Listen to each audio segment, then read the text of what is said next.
सृष्टि बचपन से ही दिखने में सुंदर नहीं थी, लेकिन अमीर बाप की बेटी सृष्टि पर उसकी माँ जान छिड़कती।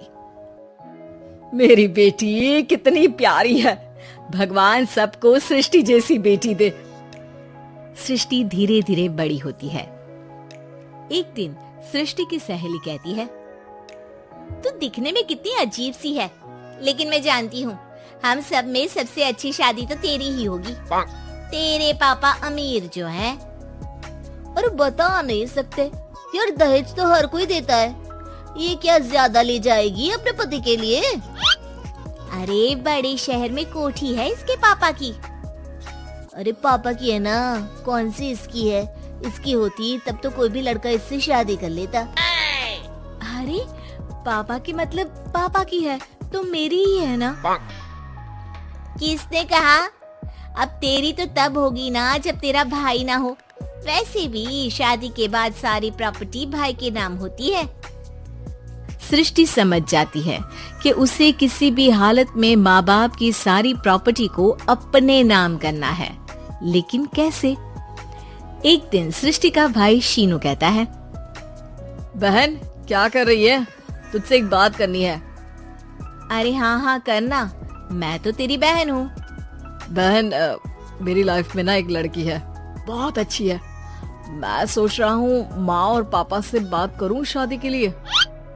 सृष्टि को समझ में आ जाता है कि भाई की शादी होते ही भाभी उसे एक दिन भी घर में बर्दाश्त नहीं करेगी। क्या बात है भाई, बताना कौन है वो? यार वो बहुत अच्छी लड़की है, पढ़ी लिखी है, मेरे साथ जॉब भी करती है। बस एक प्रॉब्लम है। प्रॉब्लम? क्या प्रॉब्लम है भाई? यार वो शादीशुदा है, लेकिन उसके पति ने उसे सिर्फ इसलिए छोड़ दिया क्योंकि उसके माँ बाप दहेज नहीं दे पाए। सृष्टि ये सुनकर न जाने क्यों खुश हो जाती है। अरे भाई तो क्या हुआ, लड़की तुझे तो पसंद है ना? शीनू को लगता है कि बहन उसे समझ रही है। वो इस बात से अनजान होता है कि उसकी बहन की मंशा पूरा घर हड़पने की है। सृष्टि अपनी माँ से कहती है, मम्मी मुझे तो बहुत चिंता है, पता है शीनू क्या कर रहा है? अरे क्या कर रहा है, वो तो काम पर जाता है और वापस घर आता है। नहीं ना माँ, वो यही तो नहीं कर रहा, बाकी सब कर रहा है। आपको पता है उससे प्यार है, और वो भी एक शादीशुदा लड़की से। ये क्या हो गया, मैं सोसाइटी में क्या मुंह दिखाऊंगी? अरे तेरे पापा तो यही कहेंगे कि मैंने ही उसे बिगाड़ दिया है। माँ देखो, मेरी बात मानो, पापा पर भी विश्वास करने की जरूरत नहीं है। अब आप ही बताओ, पापा इतनी देर घर के बाहर रहते हैं क्यों? बोलो। अरे बेटा वो तो नौकरी करते हैं ना। तू बहुत भोली है माँ, पापा का ऑफिस तो 7 बजे खत्म हो जाता है, लेकिन देखो कितनी देर से आते हैं। अरे नहीं बेटा, ऐसी कोई बात नहीं है। सृष्टि माँ को एक औरत से बात करते पिता की फोटो दिखाती है।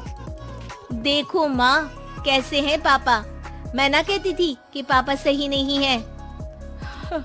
मैं तेरे पापा से बात करूंगी, दे फोटो मुझे। ओ माँ, वो तो डिलीट हो गई। लेकिन चल, तूने तो देख लिया ना, पापा से बाद में बात कर लेना, और हाँ मेरा नाम बिल्कुल मत लेना। हाँ माँ। अब क्या था, सृष्टि के माँ और पिता के बीच झगड़ा होना शुरू हो जाता है। सृष्टि के मन में क्या चल रहा था कोई नहीं जानता था। एक दिन, माँ सृष्टि के लिए एक लड़का देखा है, वो लोग शाम को उसे देखने आने वाले हैं। और हाँ माँ, एक खुशखबरी, मैं और पापा मिलकर एक नया बिजनेस ट्राई कर रहे हैं। शाम को लड़का आता है, सांवले रंग का। सृष्टि को तो बिल्कुल भी पसंद नहीं आता।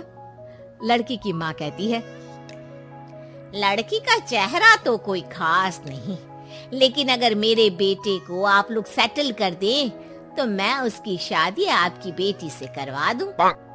सृष्टि को लड़का बिल्कुल पसंद नहीं था। उसे भाई पर गुस्सा आ जाता है। लड़के वालों के जाने के बाद कहती है, माँ देखा शीनू मेरे लिए कैसा लड़का लेकर आया, न दिखाने लायक न सुनने लायक, सेटल भी नहीं, वो भी हम करे।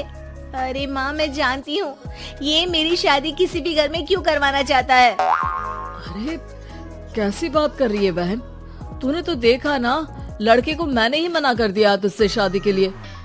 जिसने लड़का बताया था उसने उसकी बहुत तारीफ की थी।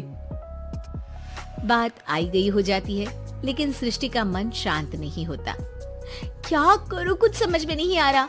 मेरी शादी हो गई तो ये लोग पूरी प्रॉपर्टी शीनू के नाम कर देंगे, मेरे हाथ तो कुछ लगेगा ही नहीं।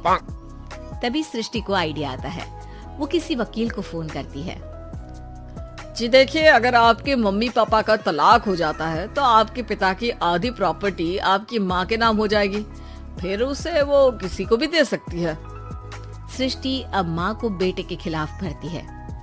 माँ, शीनू पर नजर रखा करो, वो जिस लड़की के प्यार में है ना वो शादीशुदा है। यहाँ आएगी, सारा पैसा, रुपया, जमीन, जायदाद सब हड़प लेगी। पापा का भी हाल तुमसे छुपा नहीं है। ऐसा ना हो कि मैं और आप एक दिन सड़क पर भीख मांगे।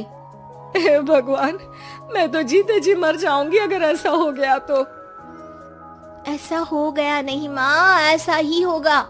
अभी समय है, आगे का सोच लो। मैं तो कहती हूँ पापा से आधी प्रॉपर्टी लेकर अलग हो जाओ। पापा की आधी प्रॉपर्टी भी हम लोगों को अगर मिल जाती है ना तो अगले 7 जन्म सफल समझो।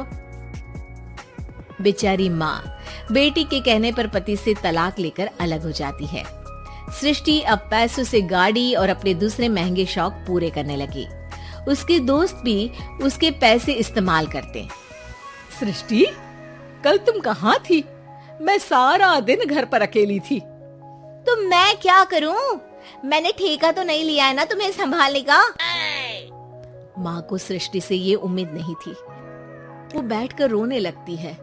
वहीं उसका पति यानी कि सृष्टि के पिता आ जाते हैं। मैं जानता था कि तुम्हारा यही हाल होगा, तो आपने मुझे रोका क्यों नहीं? मैं रोकता तो तुम रुकती क्या?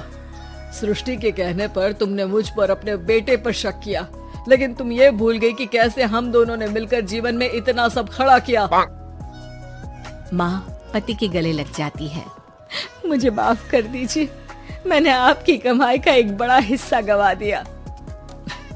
कोई बात नहीं, तुम साथ हो तो मैं ऐसी 7 प्रॉपर्टी खड़ी कर दूंगा। तभी वहाँ सृष्टि आ जाती है रोते हुए। माँ, मयंक ने मुझे छोड़ दिया।